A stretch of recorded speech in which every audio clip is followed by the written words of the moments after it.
What's going on, everybody? This is dkdynamite, and this morning we're going to be talking about the prep update that's now live for Season 1 Reloaded, all new MW3 content, and some other changes. Definitely stay tuned. But before we jump into that, be sure to hit that subscribe button down below, drop a like, and also as a reminder, there's plenty of brand new coverage that's going up over on detonated.com for those out there like myself who prefer articles over videos, and plenty of tweets every single hour on Detonated's Twitter. As a reminder, later today in the next 2-3 hours, we have a brand new episode of the Bombshell podcast being streamed live here on the channel. If you guys missed any previous episodes, you can check it out with the public Bombshell playlist here on the main homepage, but it'll be the first episode of 2024 with quite a bit to discuss. Didn't do an episode last week due to a lack of material, and plenty of folks were out of town for the holidays, but getting right back into the swing of things as we lead up into Season 1 Reloaded. Now in the background, I have some nasty all-or-nothing gameplay since the mode just got brought back as of yesterday. It's a ton of fun here in MW3, as you'll see plenty of footage of over on Rust. The thing about all-or-nothing, which is interesting, is that the mode got added in a good couple of weeks ago, but got removed within, I think, an hour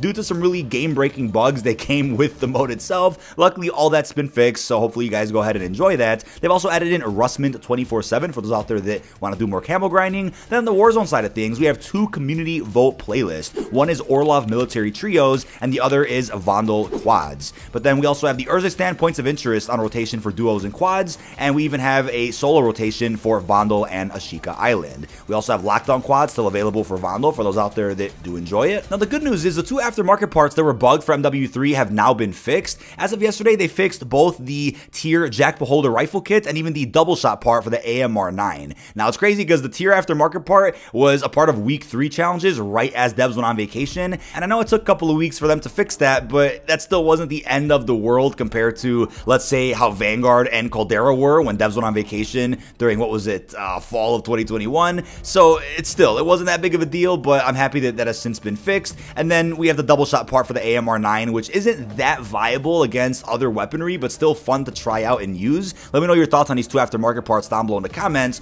Overall, I'm happy with the addition of this new system in MW3, and hopefully future CODs to come also find creative ways to kind of add on to weapons that you might have already maxed out, such as incorporating aftermarket parts or other attachments during the post-launch window. Now, a couple of days ago, a download was discovered in the database for MW3, and what I mentioned about that download a few days ago is that that was probably just for the first title update in 2024, and that ended up being the case. That was not the download for Season 1 Reloaded. That should be popping up in the database in the next couple of days, probably on around Monday, and the preload for that should be dropping on Battle.net and PlayStation around Tuesday before the launch of all that new content on Wednesday, January 17th. So keep an eye out for that patch, which will obviously contain the mid-Season 1 update and probably a ton of spicy information about Season 2 and beyond. I'll keep you guys posted with everything that does get discovered from that download. Now, as of a few days ago on Wednesday, a new set of weekly challenges did go ahead and release, but something interesting was discovered. So it does mention we have to complete 2 more weeks of challenges to get the Coherence Universal Camo, so we have to complete week 8 challenges, but for some reason right now it only shows us up to week 6. It's likely that when Season 1 Reloaded does release, it'll show us that a week 7 and 8 are happening, but then there's a timer at the top that doesn't say there's new challenges coming next week. Instead, it mentions that the season ends in around 23-24 days,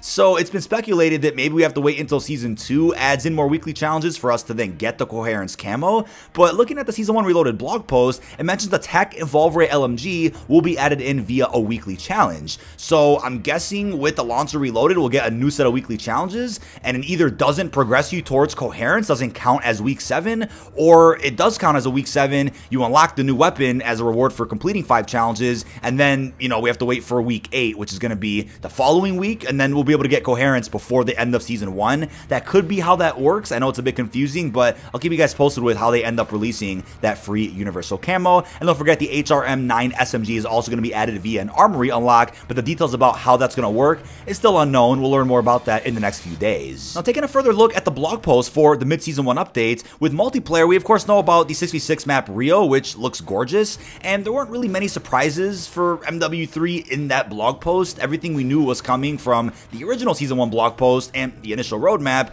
is essentially just all the material we're going to be getting on January 17th, but we still got more context on what is coming to the multiplayer front. So we of course have the team gunfight experience, which is going to offer 6v6 gameplay on all of the core maps that we have in the game with randomized loadouts each and every round, similar to regular gunfights. And of course we have classic modes like Headquarters and Infected also joining the rotation. I think what will happen is these new game modes for MP will have a dedicated playlist for about a week or two, then it'll just get added into the quick play filter, similar to all the modes and extra experiences we had in MW2 Multiplayer, which to my understanding was a bit confusing to some because of the UI. I wasn't even aware that all the party game modes remained permanent in MW2 MP if you go into quick play. I just didn't know that, and maybe you guys didn't as well. But we also got more context on the Boys Souped Up Kill Confirmed mode for multiplayer. So as they confirm in the blog post, we're not seeing a mode for Warzone like we saw in MW2 Season 4 Reloaded. We're getting a souped up Kill Confirm variant over in multiplayer, which is practically the same thing. Operators that die will end up dropping Temp V, which will give you extra abilities, and didn't really clarify what the abilities are, but I'm assuming they're the same ones from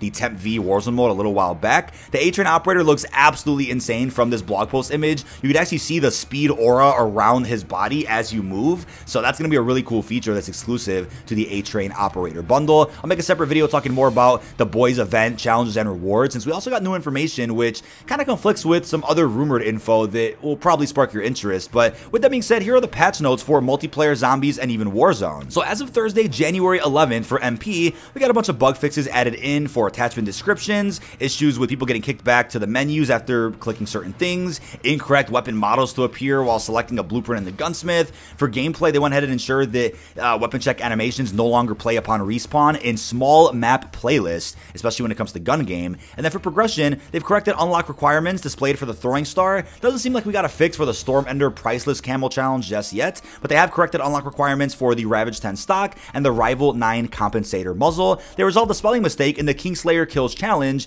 and also a weird issue with the daily bonus challenge completion message. They've also fixed some spawn points and added some classic ones to maps like Afghan Invasion, Meat, Rust, Spore Yard, and even Terminal. Thank God about the Spore Yard fix, because that was a weird bug where you'd spawn in the wall sometimes while playing Vortex. Super weird.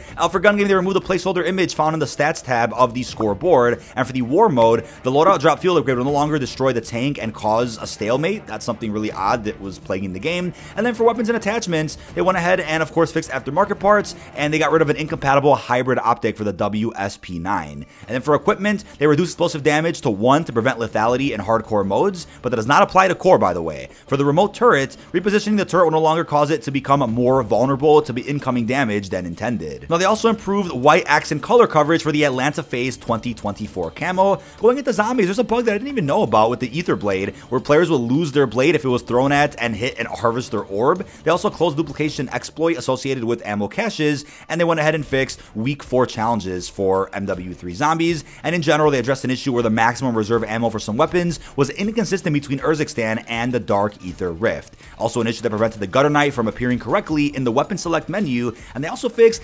MW2 completion camos, addressed an issue where some players were unable to progress MW2 camo challenges after the Season 1 update. Wasn't even aware that was broken. But now moving into Warzone, here's what we got from Raven. So we got bug fixes with CDL team bundles, event progress, emblems not being awarded properly for prestige level progress, and even some issues with soap operator skins not having appropriate menu imagery and even text. Now, they mentioned that additional weapon adjustments are coming with Reloaded on January 17th, but we still got some changes here. First off, with the MTZ Interceptor, a heavily anticipated change and nerf for MW3's Warzone. It's not the biggest nerf in the world. I've seen a lot of comments saying that didn't really do much, but they've reduced the damage to 85 down from 95, and the minimum damage to 78 down from 84. I don't think that was enough. They'll probably adjust it again later, but for the snake shot ammunition type, the attachment will be re-enabled with the scheduled playlist, which actually just came out a good day and a half ago, so that's already back in, and damage per pellet at max range has been reduced to 12, down from 34.